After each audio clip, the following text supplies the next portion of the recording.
अस्सलाम वालेकुम, कैसे हैं आप सब। उम्मीद करती हूँ सब खैरियत होंगे। आज मैं आपके लिए लेके आई हूँ एक मज़ेदार सी रेसिपी।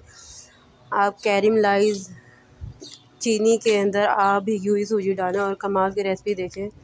बहुत मज़े की बनती है। आप इसको बनाएं एक दफ़ा, अपनी फैमिली के साथ शेयर करें, बच्चों के साथ शेयर करें। आप खुद खाएंगे, आपको खुद खाने में बहुत मज़ा आएगा। बहुत मज़े की बनती है।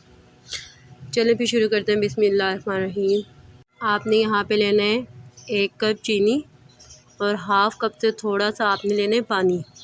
चीनी को आपने मेल्ट कर लेना है, ठीक है। इसका एक कैरमलाइज बना लेना है।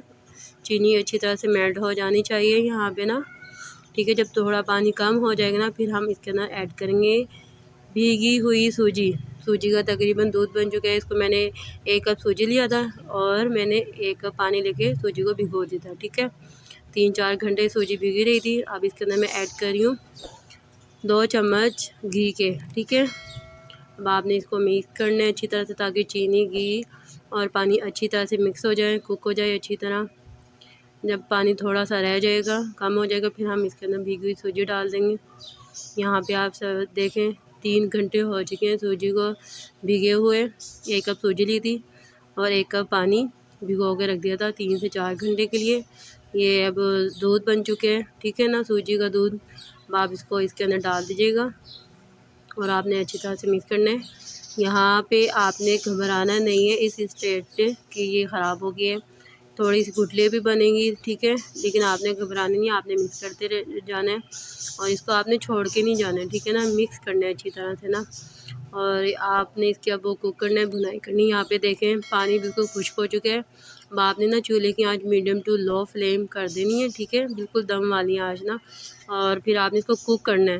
बीच बीच में ना आप इसको छोड़ दीजिएगा, लेकिन 3 मिनट के बाद, 2 मिनट के बाद आपने इसकी भुनाई करनी है और अच्छी तरह से, ताकि मिक्सिंग हो जाए और जो पानी है खुश्क हो जाए अच्छी तरह से, कि भुनाई हो जाए सूजी की, ठीक है ना। ये जब घी छोड़ने लग जाएगा ना, तो फिर आपने इसको उतार लेना है। लेकिन अभी यहाँ पे घी छूटा नहीं है। अभी आपने सूजी की भुनाई करनी है। तकरीबन आपको आधा घंटा लग जाएगा इसकी भुनाई करते हुए, ठीक है। यहाँ पे मैं आपको बना के दे रही हूँ मटकी हलवा। बहुत मज़ेदार सी रेसिपी है। अभी मुझे यहाँ पे आधा घंटा लगेगा, तो इसको मैंने मीडियम टू लो फ्लेम कर दी है चूल्हे की आंच। यहाँ पे देखें आधे घंटे के बाद मैं आपको चेक करवाती हूँ। माशाल्लाह इसका कलर भी चेंज हो गया, इसकी भुनाई भी हो गई है और जो घी था ना एक्स्ट्रा, वो बिल्कुल बाहर आ चुका है। ये देखिए आपको घी नज़र आ रहा होगा यहाँ पे।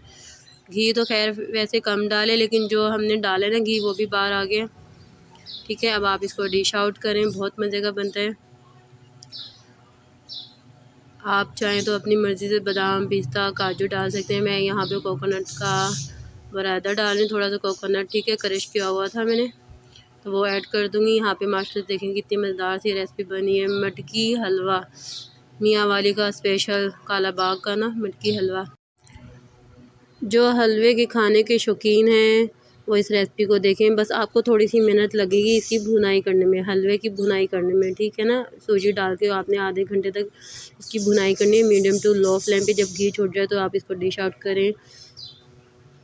देखने में कितने मज़े का लग रहा है, तो खाने में कितने मज़े का आएगा। बहुत मज़े का, जब आप खाएंगे ना बहुत मज़ा आएगा खाने में। उम्मीद करती हूँ आज की रेसिपी आपको बहुत पसंद आई होगी। मेरे चैनल पे नए हैं तो लाइक सब्सक्राइब करें। खुश रहें, आबाद रहें। अल्लाह हाफ़िज़।